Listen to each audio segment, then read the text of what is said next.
And then I have a folder on my computer called Optavia before and afters. So I just save it and I put it in my Optavia before and afters. And then I will come over here and highlight what the person says and then share that as well. So I'm all mixed up over here. I'm sorry. Getting away from me. So you would copy and paste basically what this person is saying. Now, you want to change it sometimes. So I would read this. So I haven't read this one yet. This is a new one. So if you look at Amy, this is like a shocking before and after, right?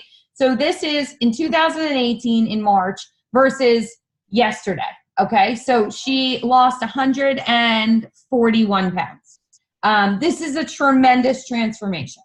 So basically, I would look and I would read the story. March 17 was the day I took my life back. I was scared that I was going to fail again. Little did I know I would end up losing 141 pounds. And I would think about how I could reword that in a way that people are going to relate to. So your people are different than my people. You could be in your 60s. You could be in your 50s. You could be in your 40s. You could be in your 30s. You know what your people think like. My people tend to be in their late 30s, early 40s. So I try and pick the stories that are going to most relate to my people. I'm not sharing pictures of a lot of teenage kids all the time. I'm not sharing pictures of 65-year-old men. I'm sharing pictures. I'm sorry, I have a puppy. And Mike, can you put him in the crate, babe? It's gonna go in the crate, sorry. I'm sharing pictures of people that have similar stories to the people that I know I'm friends with on social media. So that has been the biggest thing for me. I have been getting inboxes from people about are these transformations real? I have seen these stories you're posting, and it's just unbelievable what people can accomplish. Can you tell me about your program? People are finding me because of these stories. So the second thing I want to talk to you about with these stories is I don't share these all on my personal page. I share these stories a lot to the My Story feature on Facebook. So I don't know if a lot of you know about your story feature. Because it's kind of a relatively new thing. And I don't know how to find it on here. Oh, here. So here, your story. So these, when you're on your phone, everyone's stories appear at the top of your phone screen. And you can just basically click on everybody's stories. So you post to your story and people that are looking for you will go and find you. If you post it to your page, everyone that's friends with you is going to see you. So I don't like to inundate everybody with all these before and afters. So every 2 days, I post a before and after. So these are my friends' other stories. So you can just click a rolling story and get the highlights of everybody's Facebook world. So let me stop sharing my screen for a second. Okay, so I don't inundate people with only these stories. I post a lot of different things on my Facebook page because I don't want it to be all business. You never want your social media to be all business. You want your social media to be 3 different things. You want it to brand you as whoever you want to be. So if you want to be the healthy person, then your Facebook should be screaming, I'm the healthy person.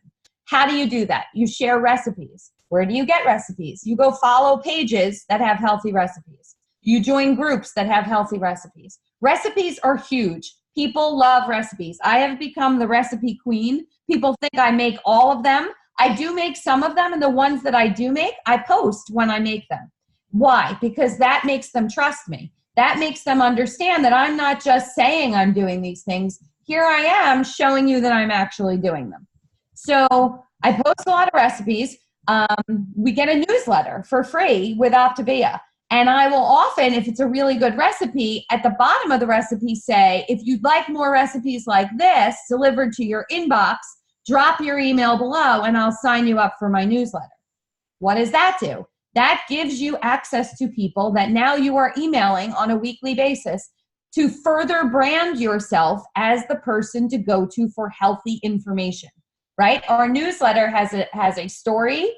It has an article about healthy living. it has a recipe, and it has a transformational story.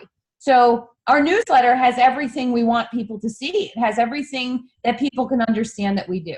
So you want your Facebook page to be full of all of those value added things, is what I call them. We're adding value to people's lives. If you read an article about healthy sleep or healthy movement or stress, anything related to health that you're interested in, share it, because people will start to say, oh, that's who Janet is. Oh, that's who Grace is. Or, wow, Grace is really making these, posting these healthy things. She really has changed her mindset.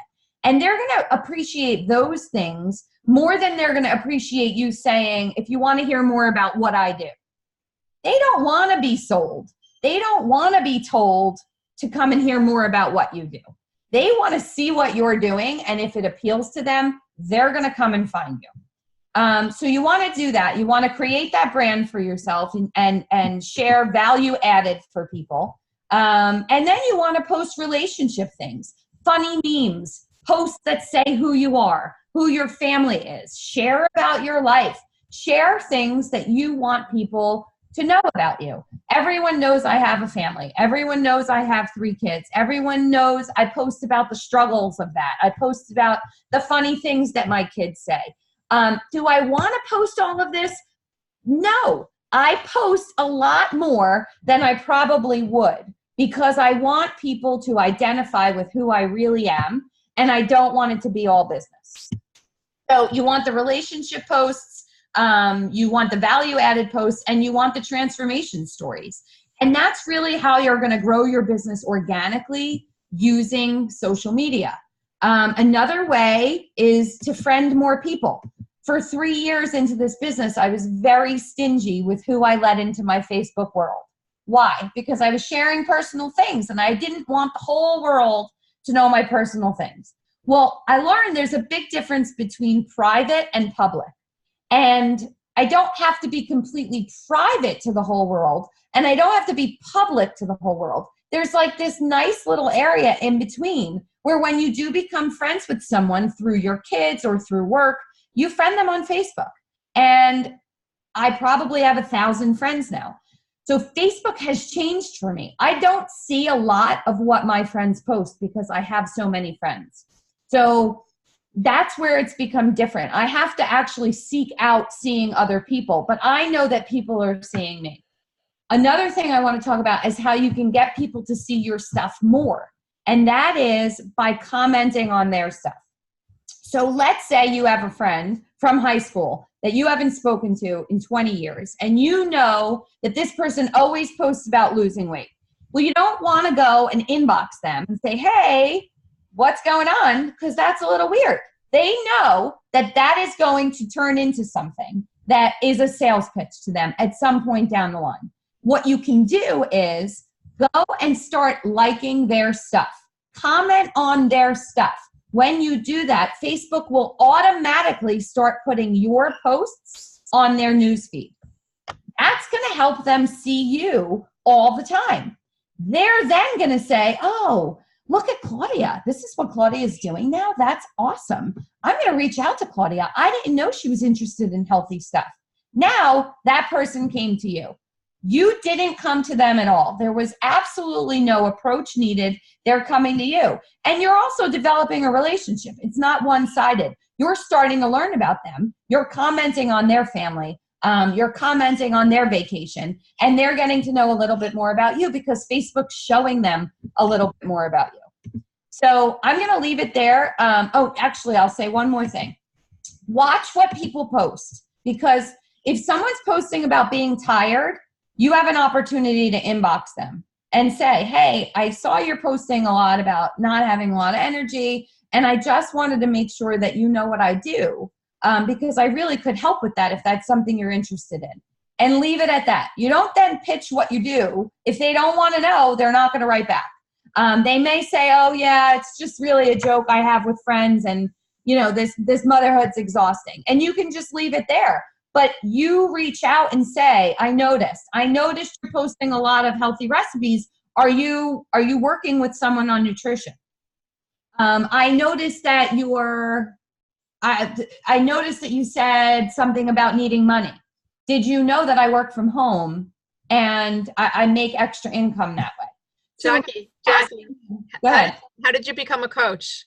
How did you learn about?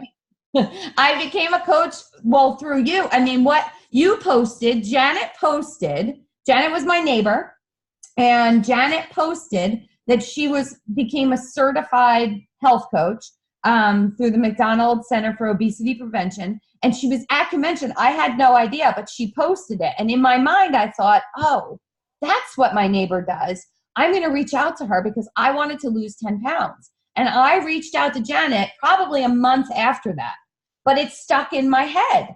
And So I thought it was a little different. I thought I said to you, I noticed you're always posting, you seem very health minded and you seem to always be posting healthy things. And you did that after I already noticed. So this is how it works. Like I noticed she posted that. In the back of my head, I said, I'm going to call her.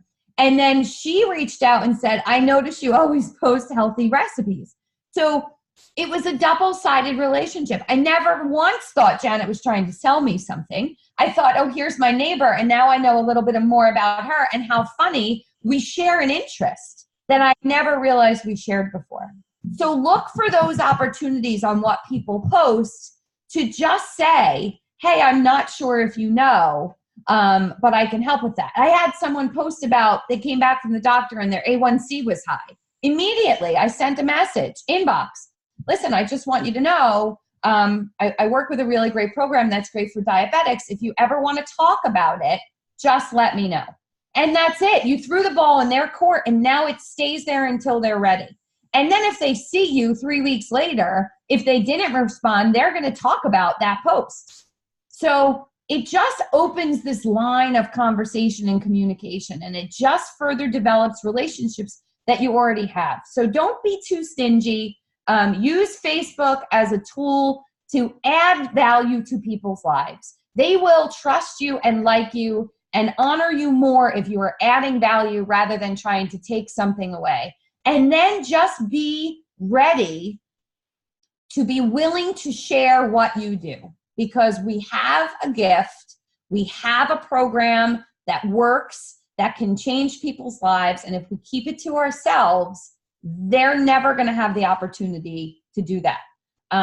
Or they're not going to get to work with someone that actually cares or has the passion that we do. So that's my spiel. Great.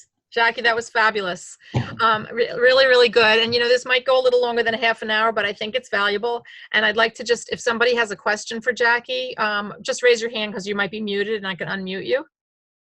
If anyone wants to just ask a question on that. Otherwise, no? Okay. Is that Optavia share stories thing? Is that on, I'm sorry, was that on Facebook or was that through Optavia? It's on Facebook. It's a Facebook page, and Ted, I invited you to it, so you should have a notification. Oh, okay. Thanks. Okay, so Matt happens to be also another pro at social media, but he's going to just talk briefly about having conversations with people when you're not on social media, other ways to attract clients. Can everybody hear me? Yep. Okay, so this weekend I was at Penn Skate with my son, and this girl had a Spartan shirt on. I go, oh, you run Spartan races? She goes, I used to, but I gained 50 pounds and I really can't exercise anymore. I continued the conversation, and before I left, I said, oh, and by the way, I'm a health coach. I've helped, hundreds or thousands of people lose thousands of pounds of body weight. I run a weight loss company. She goes, oh, are you on social media? I said, yeah, and she friended me right away. Today, she signed up to become a client. If you talk to enough people and listen to enough Optavia trainings, and you have personal growth and development, you will become an integrated presidential director. It's just a matter of time. Talk to enough people. Keep flipping cards. So I talk to people all the time. This lady looked like she was 50 pounds overweight. She looked like her clothes used to fit her. And I'm not trying to judge her, but why would I not offer to help her? Why would I not open my big mouth to help this person? She needed help. So But you didn't approach her. Now, Matt, so you didn't approach her about helping her. You just opened up a general conversation based on the shirt she was wearing. And then it led to that on its own naturally, yeah, right? oh, you do Spartan races? And I was at a Dr. A event. There was a waitress. And I go, hey, how are you? Good. How are you? Is this your second job? Yeah, I'm a teacher. Oh, this is my second job too. I'm a health coach. I help people lose weight. That led to absolutely nothing, you know, but I will have 10 conversations where one of them leads to a client, and I'm okay with that. I've probably had, you know, thousands that didn't. So just to make a comment on that, I like what you're saying is you're not going in trying to get a client. You're going in trying to open up a conversation and sort of see where it may lead. But you're not going in like with expectations, trying to manipulate the conversation to go there. But it often does go there. The conversation used to be, hey, how are you? Good. How are you? Oh, by the way, I'm a gym teacher. Now it's, hey, how are you? How are you? Good. What do you do? I'm a health coach. I help people lose weight and transform their health. Mm-hmm. I just changed the answer to a common question I've been having for 21 years. Right. I am no longer a teacher. When people I know say I'm a teacher, I'm like, that's not what I do. You know, I don't identify with that occupation, even though I am.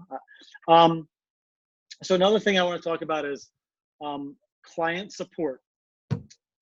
Client support leads to client retention. So if you genuinely, you know, love and care on people, they will want to still remain clients.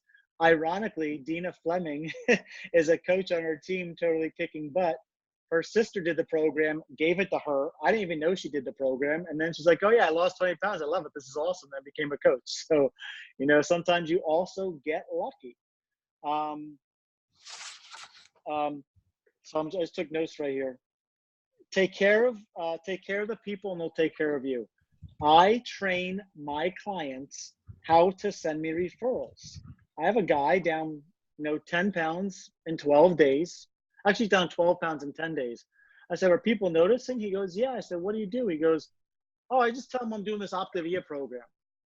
And I say this to every client all the time. I say, that's great. But if you could do me a favor and not mention Optavia, tell people about Matt Heggie. Because if you tell them Optavia, they go to the website, they don't save the $114. They might order the wrong program, but they also might get some random coach. And look, I'm trying to run a business here, helping people.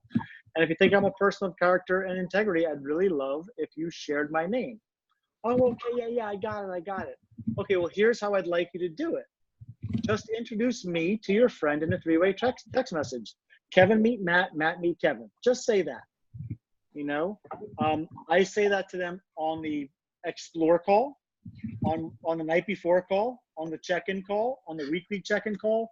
I say it till I'm blue in the face. And I say, look, I'd really like your help. I used to give $25 referral fees. People were telling me they didn't want that. They just want to help people. People want to feel and be appreciated. So this morning I did a Facebook Live. I don't know if anybody saw it. Anybody raised their hand if they saw it? Nobody? Okay. Well, people watch, Matt. People are watching. Yeah. So one of my coaches watched that video, got off Facebook, got on his phone and gave a genuine face-to-face message thanking his client for doing well on the plan. Boom. He got a referral right then. Right then, he got the referral. You know, and as I was making that video, I got a referral. And right after that, I got a referral. One well taken care of client can lead to 100 new clients. I had a client who I tried giving to another coach, and the person they wanted to work with me. So I said, okay, I'll coach you. That one client has probably led to 30 new clients. You know, one well taken care of client. But if you're not training them, I get excited. So I'm not talking down on you or at you. I just get excited.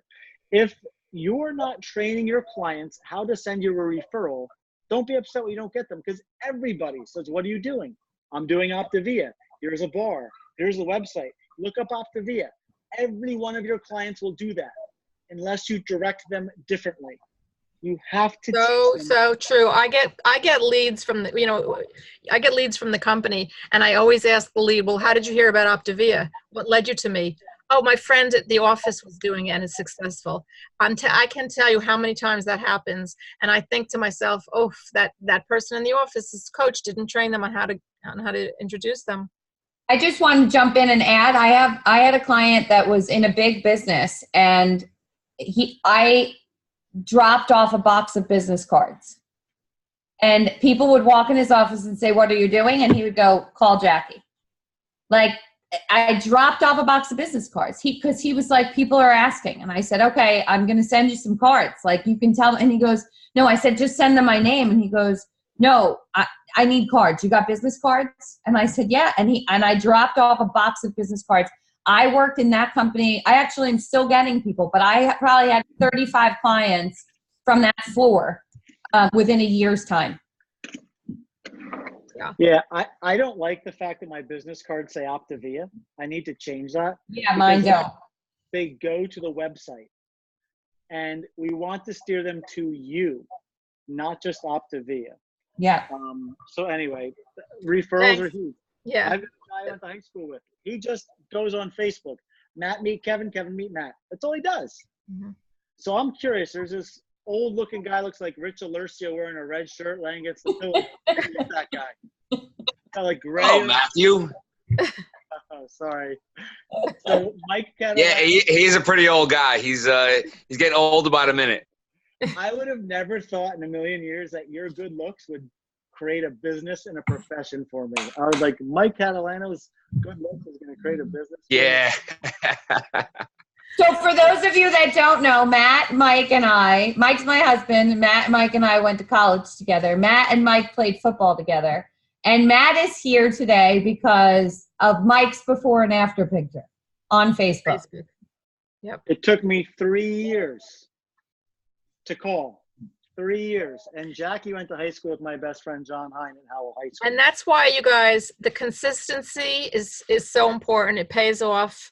You know, if you keep being consistent and you keep living out loud and people see that you're healthy and they look at you 2 years later and you haven't gained your weight back, but you're still healthy, they're going to reach out. I've had so many people reach out to me 2 years, 3 years, 4 years after I'm doing what I'm doing. I just have a new client starting that 5 years ago, I had a conversation with her. She's finally ready. So if you're in this for the long haul, just be in it for the long haul. It's no race. Just keep doing what you're doing. I wanted to say one more thing because I think that my expertise is having long-term clients. And what Matt said is so true. To give your clients the support that they need, you need to give them a good, strong start early on so that they do get a good, strong start. Get them into the community. Get them into the Facebook community. Get them tuning into those Habits of Health calls, whether it's by podcast or live or by on YouTube. But get them onto those calls because that's going to make them a stronger client. And you know, the other thing I want to say is, you know, we sort of have a way of coaching our clients where we check in the first few days and then we do a weekly call, but one size doesn't fit all. There are some people, you kind of have to feel it out with your client. Some people don't really want to talk on the phone that much. Some people are super busy and you know, we do like to speak voice to voice, but there are some people who that's not going to work for. So at that first call, when you describe what the role of the coach is and how you're going to support them, and you could say, this is what we usually do. How does that sound to you? You want to really, you know, be personal with that person and help meet their needs. It doesn't mean everybody is going to want to have a conversation every day for the first 4 days. You can offer that, but it's not one size fits all. So just be aware of what your client needs and don't think you have to do it exactly the same for everybody. And also know what your client's goals are, not just their weight goals, but why they want to lose that weight. Why is that important to them? Have that written down somewhere so that you can refer to it when they start slipping off plan at some point. You can say, you know, hey, Ted, is this still important to you? When we first talked, you told me you wanted X, Y, and Z. Or you say, you know, you told me you wanted to be more comfortable. Well, you are more comfortable, but you haven't reached your weight loss goals yet. So what else do you want besides just being more comfortable? Because you've already achieved that. So know your client, know their goals, bring it back to them, stretch their goals, let them make new goals, and keep them engaged that way. And then stay in contact. Facebook is that great way to stay in contact. I've been coaching for 8 years, so I always become Facebook friends with my clients, and they still see me in their life, even if they've disappeared for a while, and they come back because I'm still in their, when they're not feeling good, I'm still in their life and they remember me and they're going to reach out again. So stay in contact that way. And also with the newsletters is a great way to stay in contact too, to have them on your contacts and be able to have them getting your newsletters even when they're not active clients anymore. So let's just open it up for a couple of quick questions. I know we went long, but I hope this was useful, and I'm going to just unmute everyone and would love to hear if anybody has anything to say. I want to ask Matt. So I wrote this down to talk about tonight, and you mentioned it before. So when people ask you what you do, you say you're a health coach, right? Well, what do you say? So all right, we just met, and oh, hi Matt, how are you? What do you do? I say I'm a health coach. I help people lose weight. Actually, I've helped close to 2,000 people lose 40,000 pounds of body fat. I kind of throw that out there. I mean, I've touched 2,000 lives. So I'm a health coach to help people lose weight. You know, if you know anybody that wants to lose weight, get healthy, let me know. I'd love to help them. But then I change the topic. Okay. I get out of that topic because if they're interested, they're coming back. Right. Yeah. You know, So that's what I wanted to touch on, because if you ask somebody what they do, it's the biggest way for you to be interested, right? So we want to be interested in people, not interesting to people. We want to be interested in what they're doing. And if you ask them what they do and they tell you, you ask them a couple more questions about it, and then you leave it. And then most people are going to say, well, what do you do? And then you have to be prepared to answer that question. So you can say, I'm a dietitian. You can say, I'm a teacher. You can say, I'm a yoga instructor. You can say what your profession is. And then you can say, but what I'm really excited about is the new health coaching practice I opened. Or what I'm really excited about is that I just lost 15 pounds and signed on to help share that with people. And that's what I'm going to focus my free time on now. Or what I'm really excited about is that my passion is now becoming a business for me. And leave it there again. And if they want to know more, they'll say, well, what does that mean? What is a health coach? Or what was your passion? Or how are you doing that? And they're going to ask you questions to find out more about you. And like Matt said, then you just leave it there. If people want more info, or they're asking you questions about the program or about all of that, you can table the conversation and just say, why don't we set up a call and I'll tell you all about it, and I'd love to hear about what you're looking to accomplish, or I'd love to hear about your goals. I need a little bit more time than right here to kind of see what would be a good fit for you. So what works for you in the next couple of days? And then move the conversation to a different place, because a conversation happening at a party or a barbecue or a friend's house, bar, or a concert is not going to lead into a closed deal. It's just going to lead into the oblivion, and then you're left with the ball in your court having to follow up.